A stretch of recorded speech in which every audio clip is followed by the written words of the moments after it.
അപ്പോൾ ഇതാ ഉച്ചക്കത്തെ ചോറ് തിന്ന ഇതാ മത്തി പൊരിച്ചത്, പിന്നെ പ്രാത്തിച്ചേമ്പ് പുഴുങ്ങിയെടുത്തത്, തൊലിയോട് കൂടി പുഴുങ്ങിയെടുത്താണ്.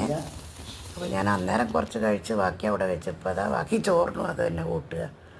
നല്ല രസമല്ലേ, ഞങ്ങൾക്ക് എന്തെങ്കിലുമൊക്കെ ഒന്ന് കടിച്ച് തിന്ന. പിന്നെ വേറെ മുളകിട്ടതുണ്ട്, അച്ചാറുണ്ട്.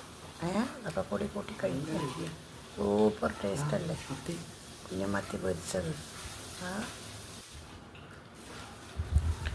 പിന്നെന്തൊക്കെയാ, ഇങ്ങനെ വാരി കൊടുക്കുകയാണേ ചോറ്.